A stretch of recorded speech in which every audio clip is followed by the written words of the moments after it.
Good for you. Good morning, everyone. We're back with Life on Purpose Live. We are so excited to be joining with you midweek. We have a tough topic today, but we have great news about great momentum that's being built across the nation. We have Kevin Sorbo with us with Sorbo Studios. You've seen him in many, many movies. We'll let him share a little bit more about that later. We have Laura Klassen coming from us from Canada. She is Choice for Two founder. She is anti-abortion. She is pro-life, as are we all. So we are here today to talk about the great momentum that is happening amongst this collaboration and what is being done creatively to come up against the pro-choice movement and the my body, my choice. So Laura, let's start with you. We just talked a little bit about that. Why is this issue so important to you? I guess personally, like I told you, I saw a graphic image when I was little, and it's kind of just been a trajectory since there. But I think for any Christian, it should be important because it is modern child sacrifice. That's what it boils down to. And so, yeah, that's kind of it. Well, and that is so it. And I think people don't believe in anti-abortion because they don't understand abortion, and we're going to explain that today because that's what we're here to do, is expose the truth. And Kevin, you've been anti-abortion for a long time. Why is this so important to you? I mean, obviously I know we're Christians, but a lot of Christians are pro-choice. So why are you so passionate about this in the midst of all the things you're doing? You say a lot of Christians are pro-choice. I can't even begin to wrap my head around that. They say, my body, my choice. It's not your body. If it was your body, you'd be dead. It's as simple as that. Exactly. So I think people need to be a little better educated about the horrors of what an abortion truly is and what's really happening with it. And you see with Abby Johnson, how she's got a good voice in this as well. Yeah. And but she actually physically saw when she was in the abortion clinic with Planned Parenthood. Yeah. And I helped to raise a lot of money for the Gosnell movie. What that guy did was just horrific. I mean, it's just crazy. And this child sacrifice is just, it doesn't make any sense to me. We put more value on sea turtle eggs and the bald eagle here in America than we do on human life. We put more value on trees than we do on human life. Yeah. And I think the reality needs to sort of wake up. And I think there's been a lot of positive things going on with it right now because people are really starting to wake up to it. You see what's going on in Texas. Yeah. And you see, I just think more and more people are voicing their opinion on this and getting more education, more educational value out of what an abortion truly is. What Laura's doing with Exposed is awesome. I'm very honored to be narrating one of those animated. And if it wasn't animated, it's going to be graphic enough with animation. Could you imagine if we actually went inside and videoed what really goes on in an abortion like that? Then people would freak out. So we're here to do the good fight, and we got to band together and make it happen. Well, you don't often hear in association with abortion the term child sacrifice. So explain that term and why that is such an important term, because it's easy to not think abortion is a big deal if you don't look at it in the graphic terms that it is. So Laura, what do you think about that term and why people need to hear it for what it really is? Yeah, I realized that like a couple years ago, and that came out of starting Choice for Two and being pro-life. And a lot of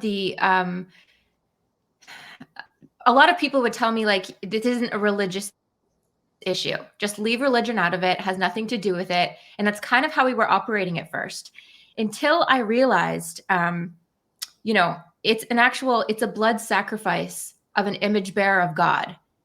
So it's child sacrifice, and it's a very demonic, evil thing.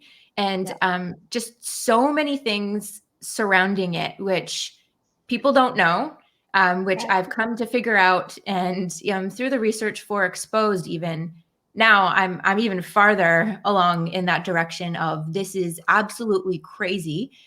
People aren't even going to believe it. And it's the modern child sacrifice. That's exactly what it is.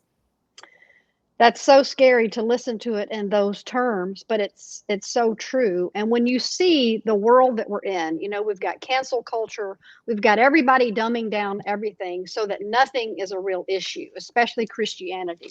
So Kevin, when you hear things like that, and you've been involved in this for several years, the pro-life movement. Are you seeing people beginning to wake? I mean, we've got woke and we've got awake. And what we're doing is we're waking some people up at a time like this. So are people waking up?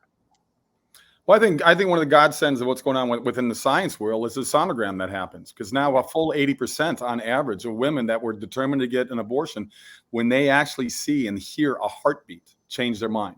Yeah. So that to me is amazing. And if that's 80% of more lives that are being saved, then that's incredible. So we're on the right path for that right now. And you just see it, but you see it every state. It's becoming a bigger and bigger issue out there. And people are slowly starting to realize the horrors of abortion. And that's what it is. I mean, Laura hit it right in the nail. It's child sacrifice.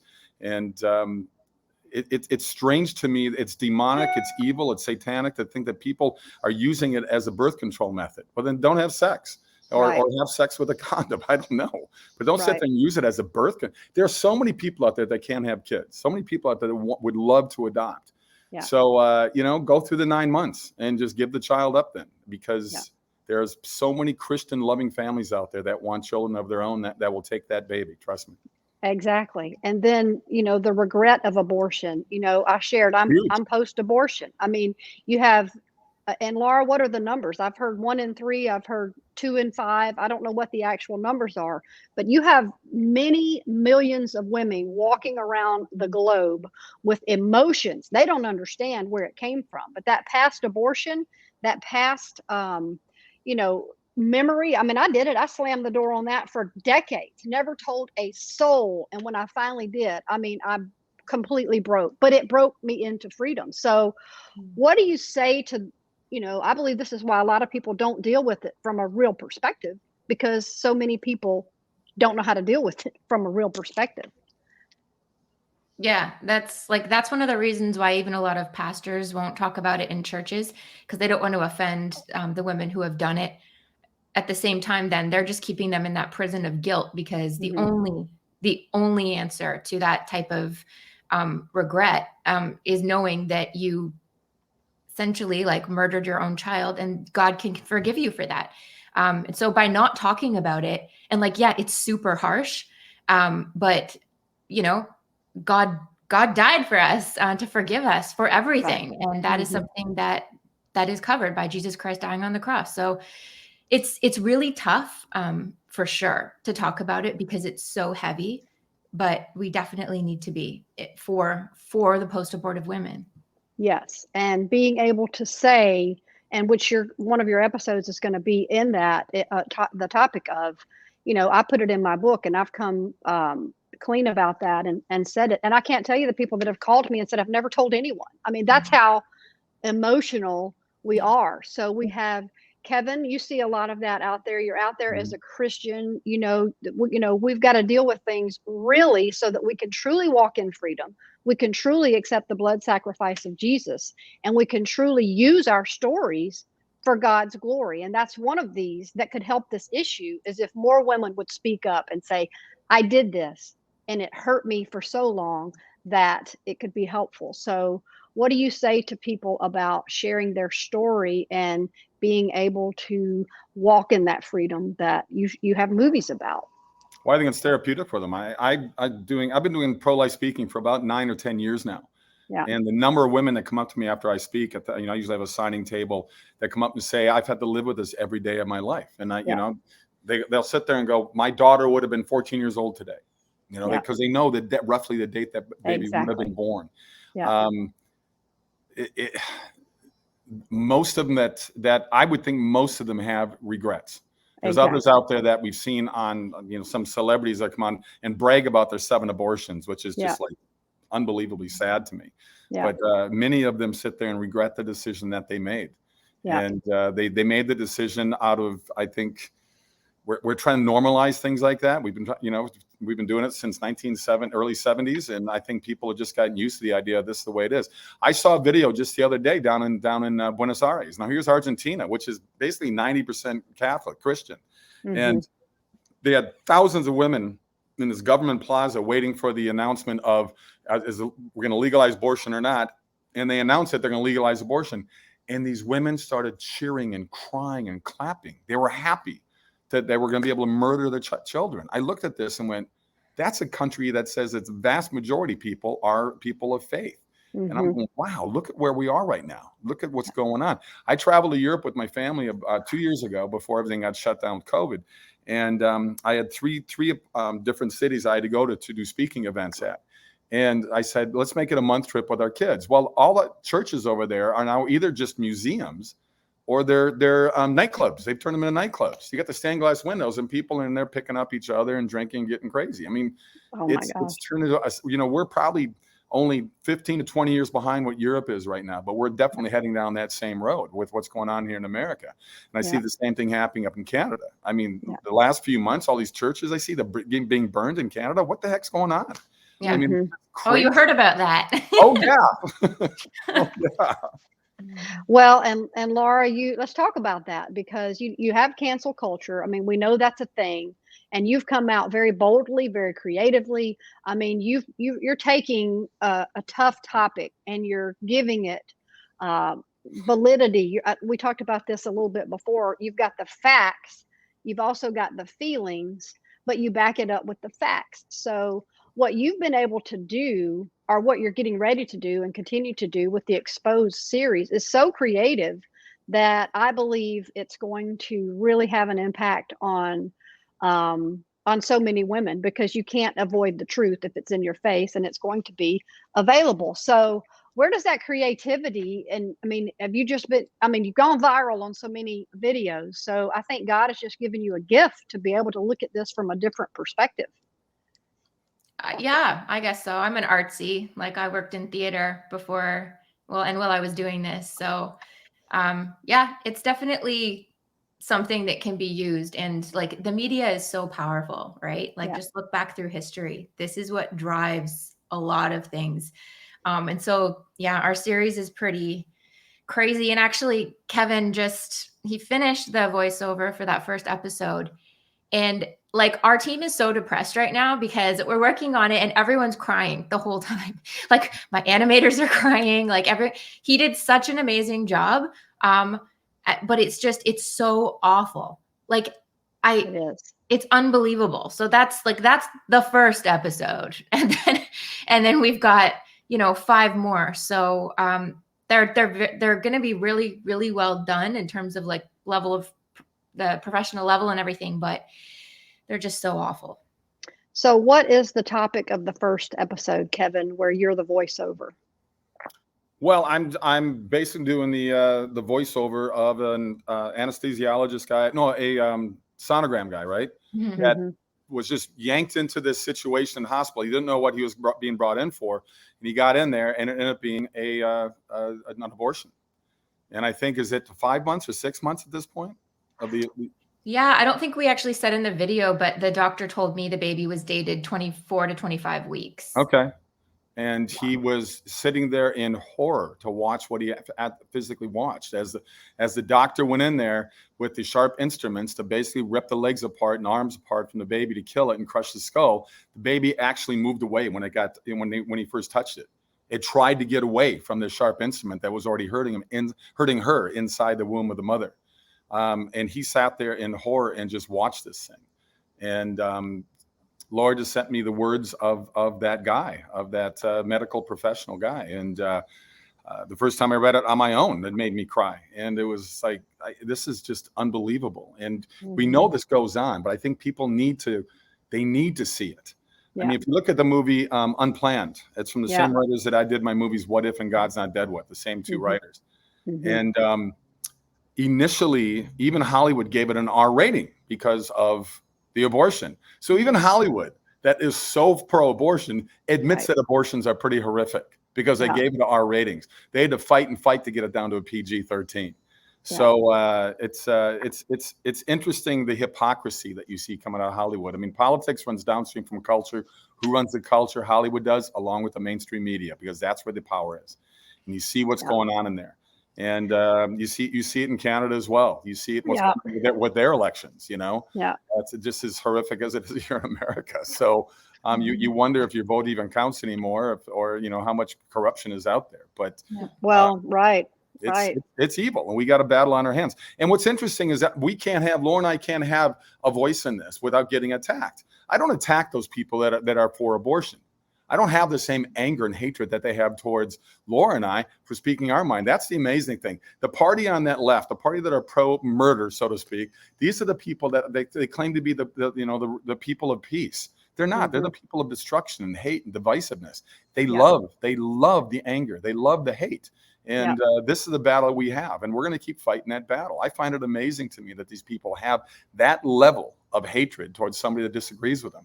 I don't have that same level of hatred. I just said, let's have a discussion. But they want to take away freedom of speech. They wanted a one-way street for themselves. Well, and let's talk about that, because, you know, I like to talk to people about living their life on purpose. And you guys are both examples of you're living your life on purpose. God has given you a mission in your life and you're living it.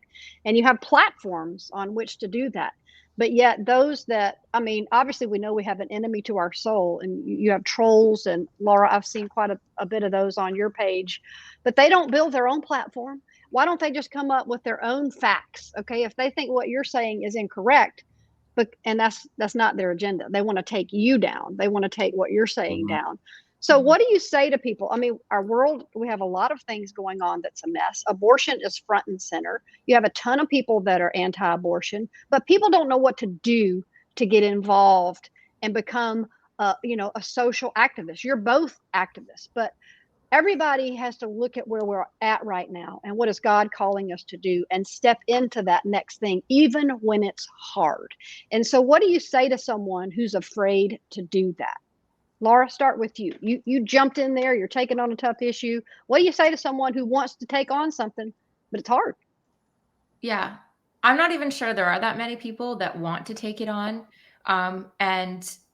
But for those that do, I mean, come on, you're going to stand before God one day and answer for what you did or didn't do. So if you keep that as like, if that's your perspective, you have no excuse. And it's really bad. I know obviously in America too, but like in Canada, it's so politically incorrect to be anti-abortion. We've got these hate speech laws, we've got all this craziness. So there is kind of like more a risk there to people. But at the same time, like babies are being slaughtered.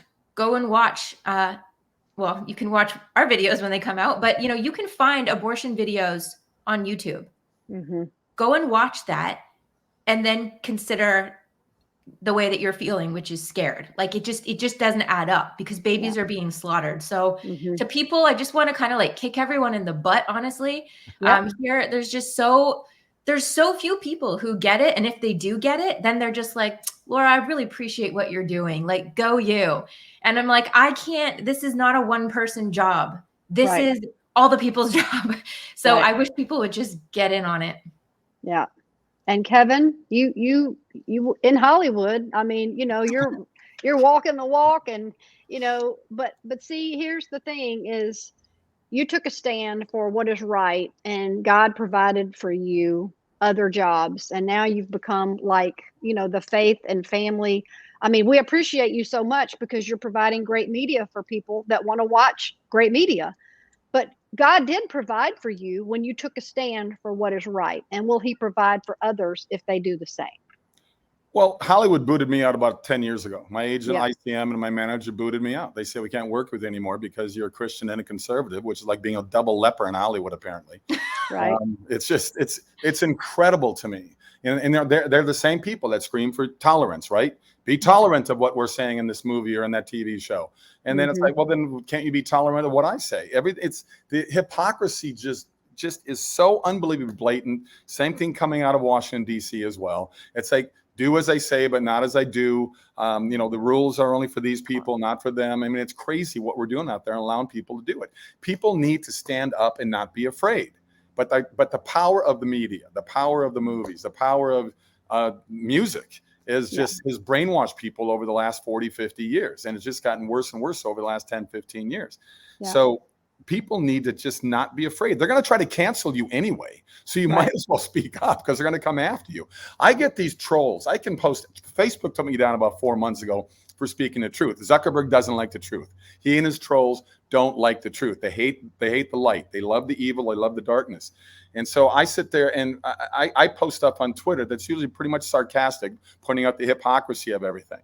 And so they haven't taken me down yet, but about every third or fourth tweet, they'll come and say, oh, this is against our guidelines. They go, but this is what the CDC says about COVID. It's not me. I'm saying what the CDC says. But it's amazing to me that they can decide what truth is.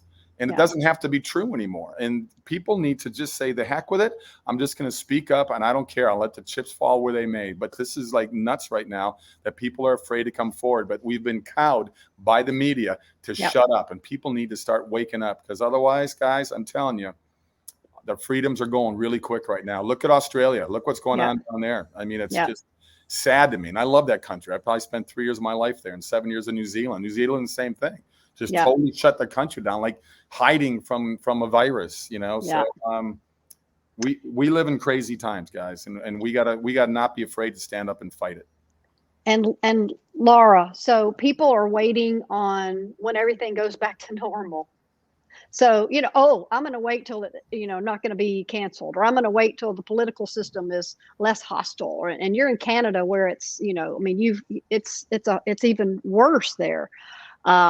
There's no going back to normal. There's no time to wait. And with an issue like abortion, especially, every day babies are killed, murdered. So what do you say to the people that are waiting for the right time to come out and take a stand and get involved in this culture that we're in today? We've got to get people stepping up out of their shoes and doing something. Well, they're cowards if they're not doing it now. That's what it comes down to, right? They're scared. They're cowards. And cowards are not spoken to kindly about in the Bible. So, I mean, even just looking at yourself and what you're going to deal with when you stand before God, like, come on, get in the game and join us now for sure. Because this isn't getting better. It's only going downhill. Exactly. Don't be a coward. Yeah. And it's gone downhill quickly. So we can't sit around and wait on the next election. Kevin, agreed? Oh, agreed. You know, I'm going to keep doing what I'm doing. Laura's going to keep doing what she does. I'm glad that we've teamed up here. I know they're going to work together more down the road. I can't wait to meet you in person, Laura. I'm actually I'm heading close to your way. I'm heading to Calgary in about 2 weeks. I'm directing the next Left Behind movie up there. And it feels like the rapture's right around the corner anyway. It does. But, I'll be up there from mid-October to first week in December. I'm directing and acting in it. It's a pretty intense, much better than the previous Left Behinds. And the company that does it is based in Toronto, called Cloud 10. And I'm really looking forward to getting up there and getting that movie going. So I'm going to keep fighting the good fight with movies that I do, to do movies that have a positive message instead of a negative one. The world is looking for faith. They're looking for hope, love, laughter, redemption. And these are the kind of movies I'm going to keep doing. And thank God that I'm still able to raise money for these independent movies that have a positive message, because I get stopped all the time through airports and hotel lobbies, and people say, we want more movies like God's Not Dead and Let There Be Light. And I go, well, I'm making it. And you guys out there, you got to support these movies. Otherwise, Hollywood will win this culture battle. Trust me. Yeah. And you know, unfortunately, that's one easy way people can help without stepping up and doing too much, is giving money, which leads me to Laura. You're working on Exposed. You've been doing a fundraiser. You're working with Lore TV, and this is going to come out. You're doing 6 episodes. It's going to be, it's got some satirical animation, but it's 6 episodes. And what do you need people to do to come alongside you so that you get this very important message out soon? Yeah, I mean, if people want to donate to it, that's cool. I mean, like, you know, like this level of animation is very pricey. So we have information about that on our website, but yeah, it's not though satirical at all. That's like a different series that we've done. This one is this one is very hard hitting. None of it is nice. Every single episode is extremely offensive, but needed. Yeah. Laura, what's the website again that they can go to? They could go to donorbox.org/exposed, or they can just go to choicefor2.com, and we have information on our donor page there. Beautiful. So practical. And one of the things that I love the most about this is, we talked about this in the beginning, is to see you working together.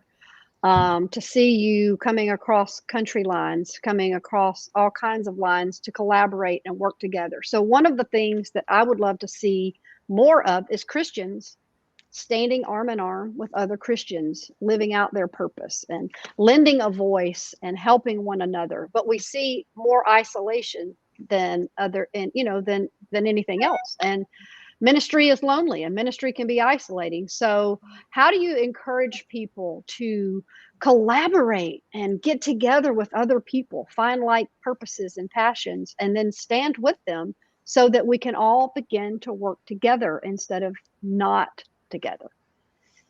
Well, I think we kind of mentioned that earlier. Laura and I both did. Just you got to get involved. I mean, go to sorbostudios.com as well. Sorbostudios.com, easy.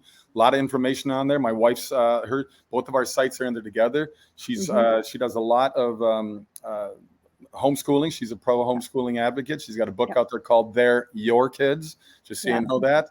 One of the blessings, I think, of COVID here in America, well over 1.5 million children have been pulled out of public schools to see how horrible they are now after COVID really exposed how ridiculous our public schools are. I've got a movie that we're trying to raise money for right now called Pearls for China. I don't know if I told Laura this or not, but it deals with the over 500 million forced abortions in China. These are forced abortions, guys. So if you think of that, that's that's more than 150 million more people live here in America alone. So it is it's diabolical, and it's a horrible disease of what we're doing to the world right now. And it is. I don't know. We got to just keep fighting, guys. We got to keep fighting the good fight, and people can't be afraid to step forward, like I said earlier. And Laura, how important is it for you to have people come alongside you like Kevin to say, hey, what you're doing is a great work. Keep it up. That was awesome. Like, honestly, because we put out the press release and I don't get this email from Kevin Sorbo. I'm like, what? Like Hercules, right? I love that show as a kid. So that was pretty cool. It was kind of mind blowing to know someone at that level would lend his talent to us, and just really humbled and grateful for what he's doing for us. So people should do that too. Well, I love seeing what Laura's other videos were. She had there was a lot of satire in there, and there was and it was really sarcastic to just point out the ridiculousness of abortion. So the work that she's doing and putting out there, she's getting attacked just like I am. And it's, the level of anger and hate out there, to me, just shows you how many lost souls there are out there. Because I said, I don't feel that anger and hatred towards those people that are canceling me. I mean, I've already lost jobs, speaking events and appearances because of people sit there, oh, he better not show up or we're going to show up and riot or something. And people listen to these little trolls that are being probably paid by George Soros and living off my tax dollars. Exactly. But these are sad, angry people that do not like themselves. Trust me, these people are filled with so much hate and anger. They want, misery loves company, right? They want to drag me down that black hole that they live. All it does is empower me. They don't make me shy or move away from what I'm trying to do. It just actually empowers me because I know that I'm on the right track when I'm getting that kind of attack. Yeah. So now is a great opportunity for believers, right? I mean, we see the world and we see the opportunity that's out there. And we'll close with this question because, we're getting to about our time. But when you look out in the landscape and you're both actively engaged in this issue and many more, what is your biggest encouragement for Christians to see something good? Because so many people are discouraged. So many people feel like we've lost the battle. I might as well just stay home. So many people feel defeated, but we are children of God. We have victory over our enemy, and we are called to live out our purpose. We're gifted to go out and, deal with what we're dealing with. So what do you say to Christians in general to encourage them, that this battle is not over? Laura, why don't you start with you? Yeah, well, I mean, God wins. Jesus wins. Amen. In the end. So just that right there. And yeah, I'm not sure that it has to be all encouraging and all great all the time, because doing this is not fun and it's not easy. And and knowing how many babies are dying and knowing just everything, it's so awful. But then also it's been, for me, really cool because my relationship with God has just gotten so much stronger throughout all of this. And that is the blessing to me. So that's the good side of it. Yeah.